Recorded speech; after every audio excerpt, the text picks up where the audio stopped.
ओम शांति। आज 14 अप्रैल 2021 है और आज बाबा के चुने हुए ईश्वरीय महावाक्य हम सुनेंगे, जिसमें विशेष बाबा ने हमें धारणाओं के बारे में बताया है। तो बाबा ने कहा है, मीठे बच्चे, अंतर्मुखी बन ज्ञान रूप अवस्था में रहकर इन महावाक्यों को धारण करो, तब अपना व अन्य आत्माओं का कल्याण कर सकेंगे। अपने मन व दिल रूपी मंदिर को ईश्वरीय गुणों रूपी मूर्तियों से सजाओ और पवित्र संकल्पों की खुशबू फैलाओ। जैसे इनिशियल स्टेज पे ज्ञान होता है ना, तो बाबा इस प्रकार से इनिशियल स्टेज से बता रहे हैं। तो पवित्रता की खुशबू है, ईश्वरीय गुण है, उससे अपनी मूर्ति को सजाओ, ये सब बातें। तो मूर्ति हम लोग हैं, हमको अपनी मूर्ति को सजाना है।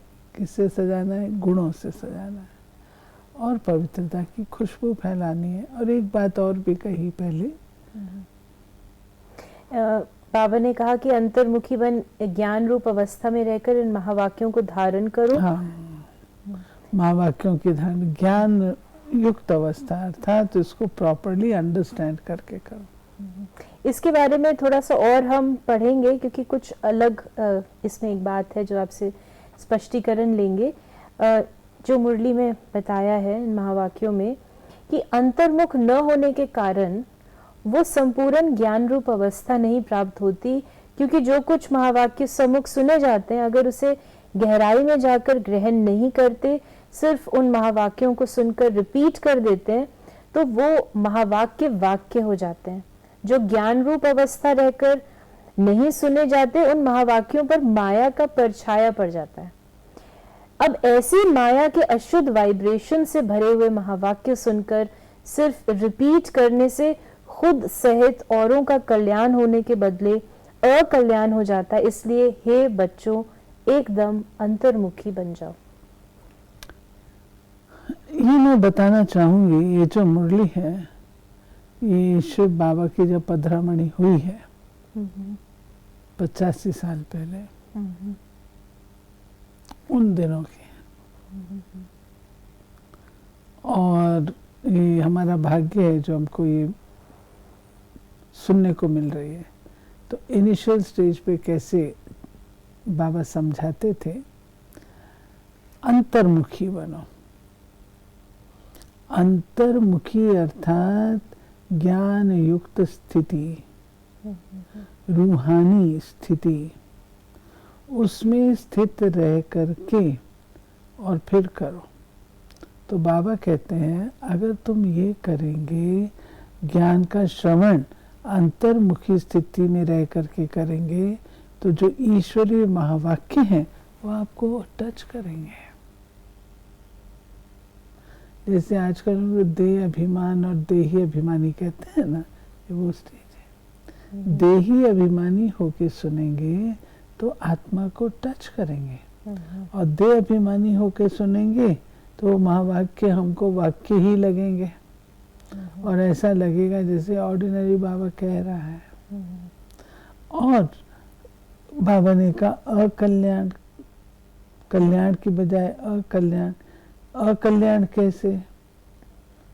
बैठे हैं बाबा के सामने, सुन रहे हैं, देहाभिमान में हैं, तो वो अपना टाइम लॉस करके अकल्याण कर रहे हैं ना।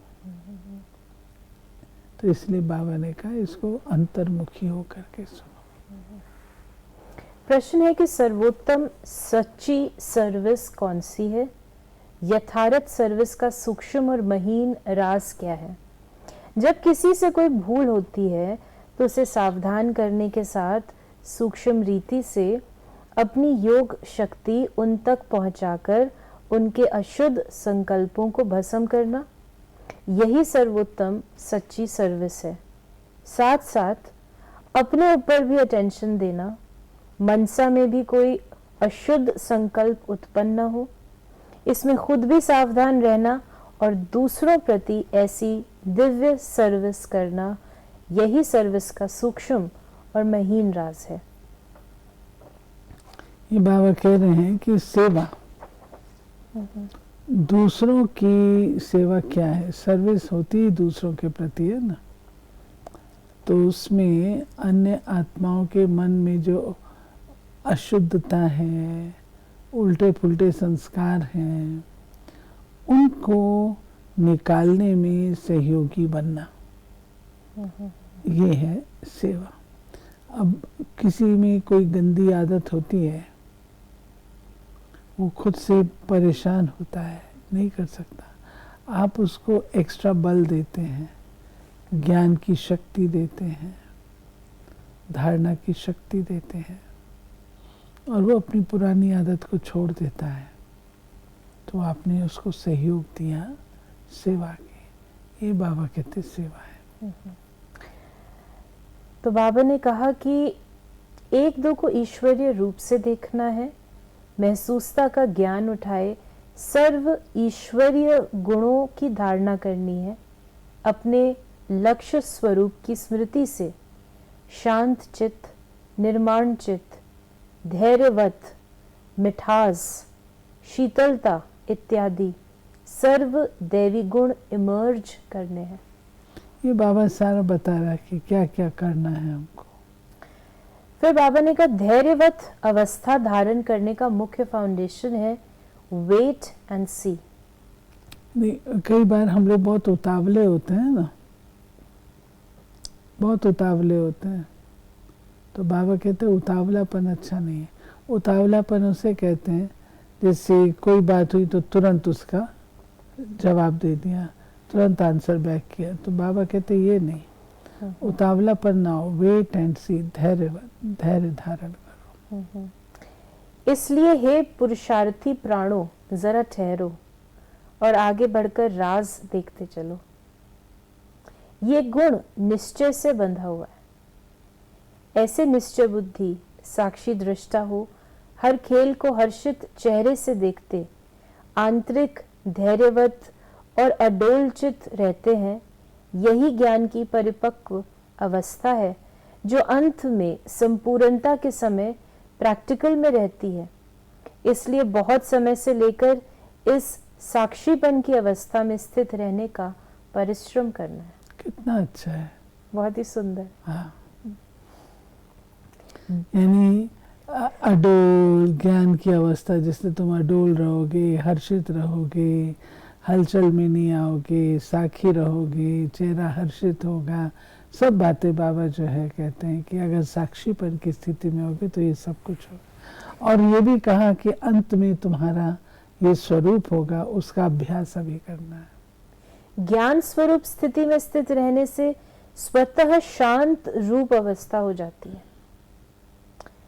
जब ज्ञानी तो आत्मा बच्चे इकट्ठे बैठकर मुरली सुनते हैं तो चारों तरफ शांति का वायुमंडल बन जाता है, क्योंकि वे कुछ भी महावाक्य सुनते हैं तो आंतरिक दीप चले जाते हैं। फिर बाबा ने हमें बताया कि अपने निज शुद्ध संकल्प में स्थित होने से अन्य सब संकल्प आप ही शांत हो जाएंगे और मन अमन हो जाएगा। कई बार तो ये कहा है कि मन अमन नहीं होता, लेकिन अभी हम सुन रहे हैं कि बाबा ने कहा है कि मन अमन हो जाएगा, क्योंकि मन को वश करने अर्थ भी कोई ताकत तो अवश्य चाहिए। इसलिए पहले अपने लक्ष्य स्वरूप के शुद्ध संकल्प को धारण करो।